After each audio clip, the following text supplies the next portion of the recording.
So you say that don't believe your next thought, Yes. but it seems means it appears here that belief happens automatically many a times. I mean, it's so fast that thought comes, belief happens, and you know uh, before you realize, I mean, it functions like all by itself, you can say. Yes. Because as awareness, if I speak, I don't have anything to say about that. Yes. It happens. It happens. But it happens. You know, belief. It appears that it's a spontaneous power which acts by itself in the waking state. Okay. This is good. So that's why I said, don't believe your next thought, which includes the thought that you're believing about your past thoughts. So let's do together now. Let's do together. Don't believe your next thought.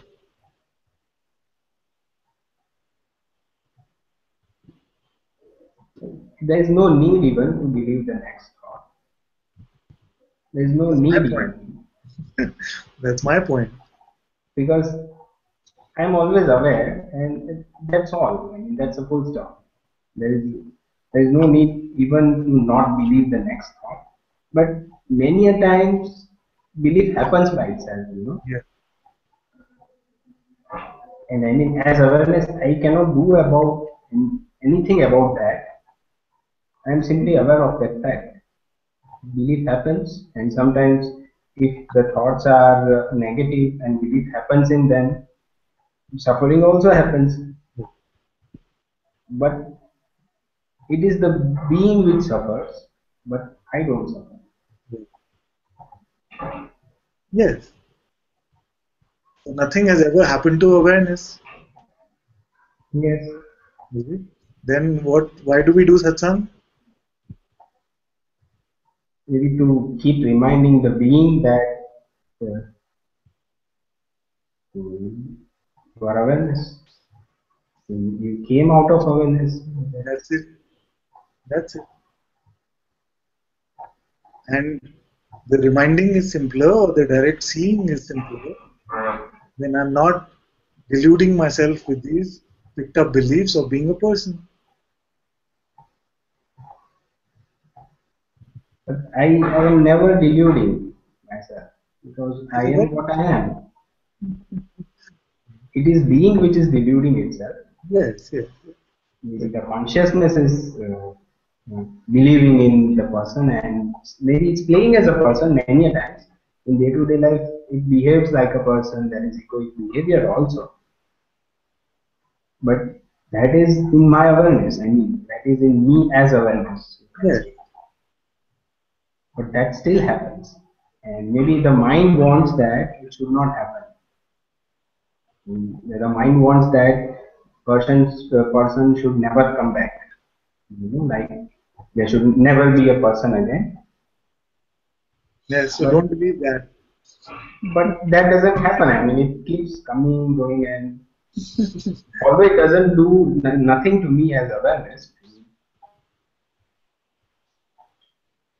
It's a bit of a And pendulum you're having between speaking as awareness and speaking as being.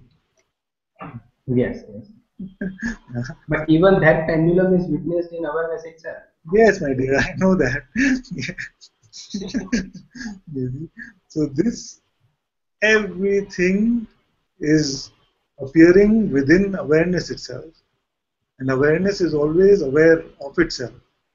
And even consciousness is made up of awareness itself. There is nothing else. You see? So once this is getting clearer and clearer, then you'll not even be concerned about what is happening to being. As long as this sense is there that I am,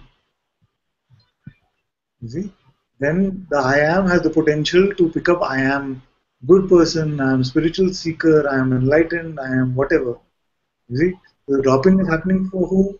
The dropping and picking up both are happening for I am itself, for consciousness itself. There is nothing to say to awareness. So the question, am I aware now, is for being to recognize the source of where it comes.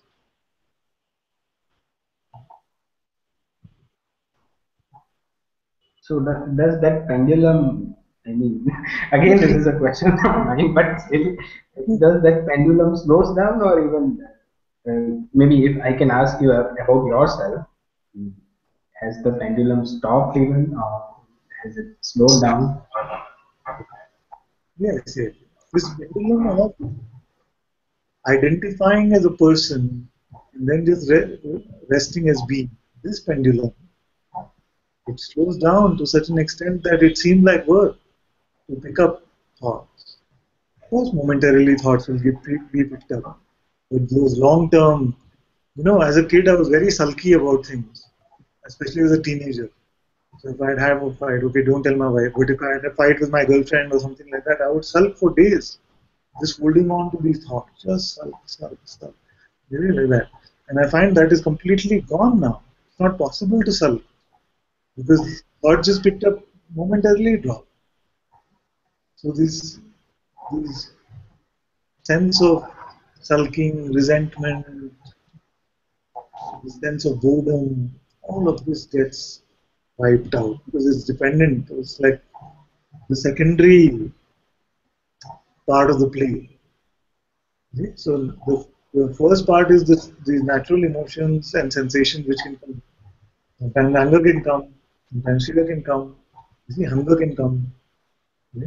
But it is when we interpret these, so anger came, and then you interpret it and say, anything, either that person is so terrible or I am so terrible, then we convert those into these sense of thought mixed emotion, something like that. It stays then like the sulking thing I was talking about. So that gets dropped. But everything is just momentary, fresh. And it happens all by itself. I mean, Good by itself. consciousness in itself has this power to clear itself when it is left untouched. I mean, when you are not, that means you move out of your own way, in a way to say. It has to happen by itself because actually there is nobody else here. Hmm. Only consciousness is appearing and disappearing. The person is not even an appearance. It is not even properly imagined. That's what I'm saying. Yes. It's half-hearted. I mean, how sometimes I wonder how is it possible to pick up this person. I mean, many times it looks that it is never possible, and sometimes it does happen also by itself. Yes. This is part of the play. This is part of the play. The little bit back and forth, the little bit pendulum. It's okay.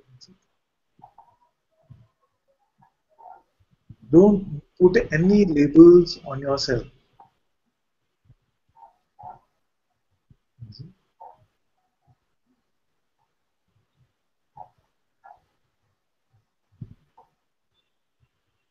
Any label will give you trouble.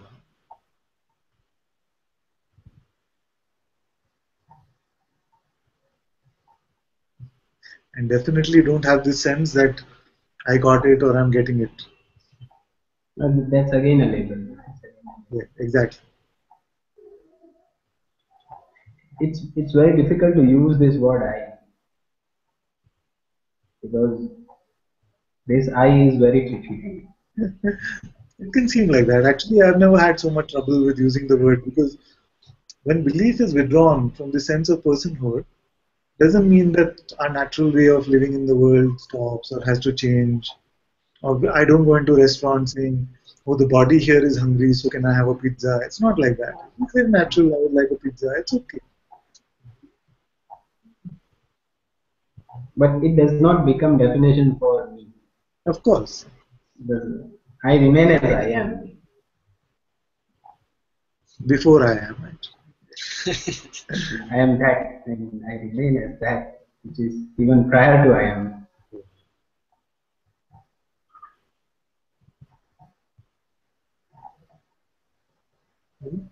So that's why I ask you to stay with your direct experience, and you will see that even I am aware of it. It is appearing for me. This I. If I was to ask predominantly, what are you?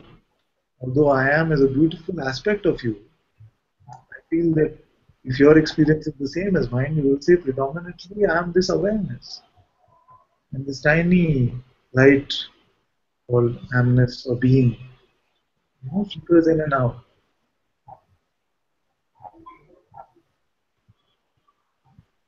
But stay true to your experience. Even there is no need to stay to that experience. I mean, I am that. Maybe that's an instruction for the being, you can say. But Right? All instructions are for being. Here at least. Of course, in the world you'll find lots of instruction for the identity also. But in satsang, all instruction, don't believe the next thought, is for being, not for awareness. What can you instruct awareness? What pointing can you give to awareness? and who can point to awareness? The one who is pointing to awareness is itself in the awareness. Who can point to that? Hmm.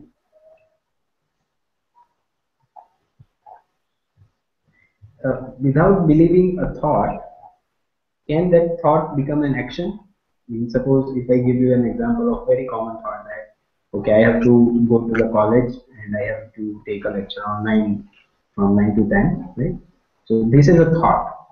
Now, if this thought is not believed, will I take means whatever the action will happen without believing in the thought? How does a thought become an action? The thought comes that maybe I want to go to satsang today. The thought comes, and And yet the action might happen or might not happen. yes, action, yes, it may happen or may not happen. That is possible. Both thoughts and actions are appearances within consciousness. And consciousness is free to project whatever thought and action it likes. In the game, it can seem like, oh, I thought this and I said yes to this thought and therefore I did this. But when we see our actions, all the actions are just happening on their own. Also, many times we decide to do certain thoughts, but when the moment comes, it doesn't happen. I usually take that example that many will decide, okay, when I go to work today, I will tell my manager that he has to back off. Yeah? And then you wind up at work, you're standing in front of the manager, you're saying, yes, sir, what should I do next? Okay. Yeah? So how that happened? It's happened. The Yoga Vashisht actually has a beautiful way to describe this, which is that the crow is flying and lands on the branch of the coconut tree, and the coconut falls. Now, is it the landing of the crow on the coconut tree that caused the coconut to fall? The coconut might have been ready to fall even otherwise. But the mind has this tendency to make patterns and stories. The appearance of thought is happening, the appearance of action is happening. Actually, there are just both appearances within consciousness.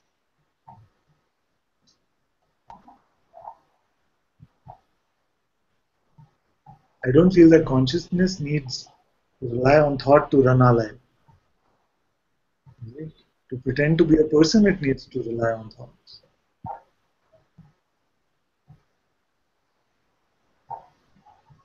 But when it wants to carry out very intricate functions like which requires a lot of planning, you are like micro planning everything from this point to the end point. Right? So it's so much of thoughts going on, brainstorming occurs, and you plan everything. Yes. So And then thoughts are believed in, thoughts happen, thoughts are believed in. Then when the time for action is there, action happens. Many times it is not according to plan or your micro plan. Many times it is. Both are okay. so sometimes belief in the thoughts might be required for actions to be carried out. Sometimes may not be. Yeah, that's what I'm saying. That I don't believe A God would need a thought to rely on a thought or belief in it to carry out an action. But you're free to believe it if you like. It's okay. It makes no difference. As long as the sense is that only God is here and there is no separate person, then it's fine.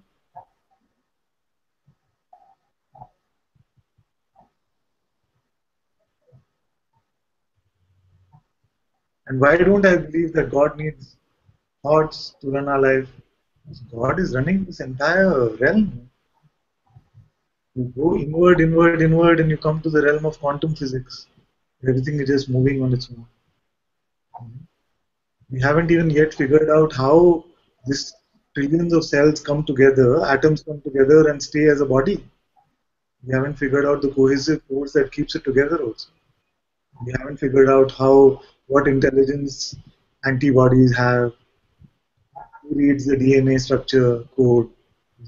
All of this God is doing. God is doing all of this. So that which is running all this light, sound, gravity, electricity, all of these forces, the quantum forces, does it really need to rely on these thoughts to move in this consciousness? I find it tough to believe. But I'm okay if you have that belief because as long as you're saying it's God that is believing thought and doing some action, I'm okay with it. As long as you're not getting a pratik into the picture, no trouble. There is no pratik. That's it.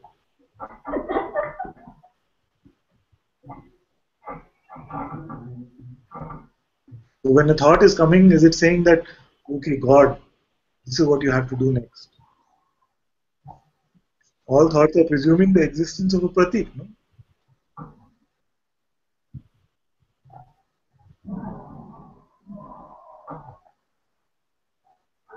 Yes.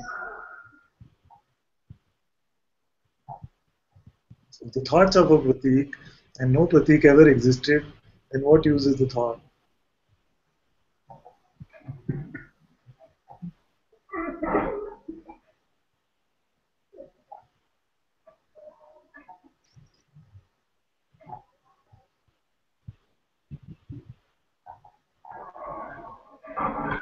Out of words.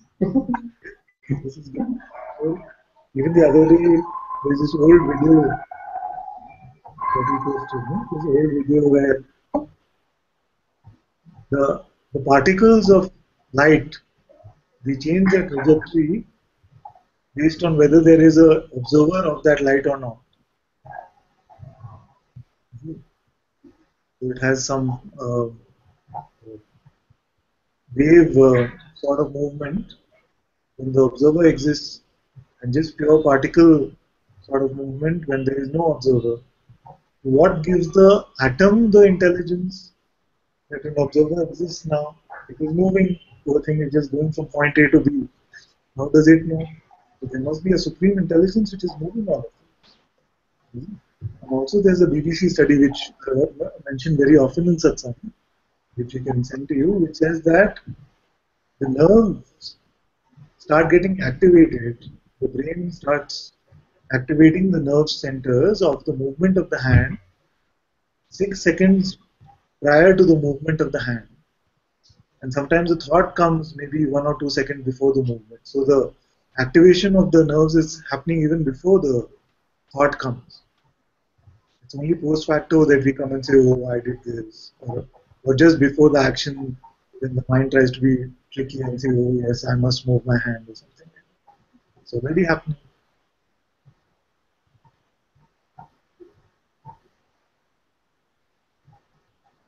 The core thing is that there is no pratik.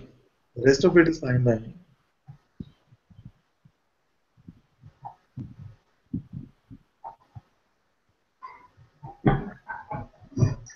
If God is playing in this way that he needs the thought to run the life, then let God play that way. If God is playing in that way that the thought can come and do whatever it wants and things and doesn't need it to run the life, then let God play that way.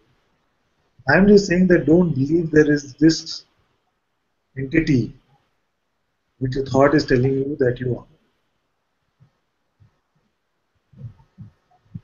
Means I'm not the doer of my actions, Yes. neither the thinker of my thoughts. Then the one that is the doer Let that worry about whether it needs thoughts or not.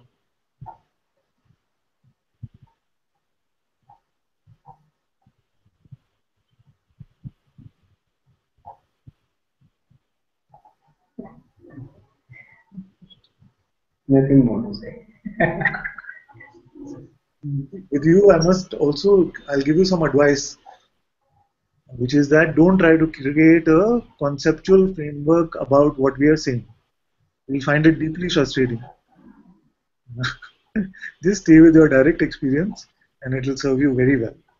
If you make a set of ideas about what is this and this is consciousness, this is awareness, this is free will, this is God's will, like that, then satsang will come and it'll be the opposite. And it'll be very frustrating for you also because you say, oh no, but I had understood this. Now you see Ananta is not really, I don't feel he's being authentic and things like that. Because all these ideas that we have, they must be blown apart, you see, they must be blown apart. So if you're building a house of cards of concepts, then some wind has to come and blow it. Just be open, just be fresh every moment. Everything is clear when you stay with your direct seeing. Nothing you need to rely on, no concepts.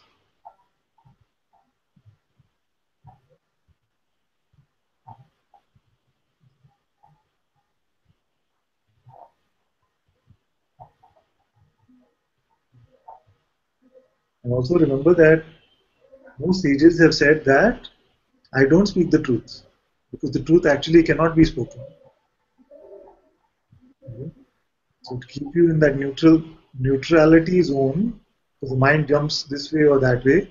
Someday I will say left, someday I will say right, someday I will say left, someday I will say right. So if you're attaching to the concepts of left and right, then this could be deeply frustrating for you. But if you just stay with your own experience, all you have to do is step back. Yes, then that is beautiful. And you can say, this is the way I see it. You're saying something different from the way I see it. Can we explore together? That is very beautiful for me because I still feel actually I can learn from your insight also.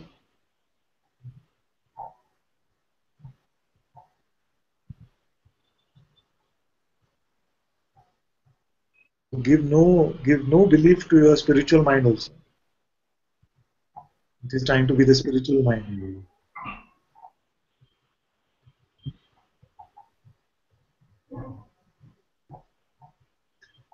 Thank you, Mate.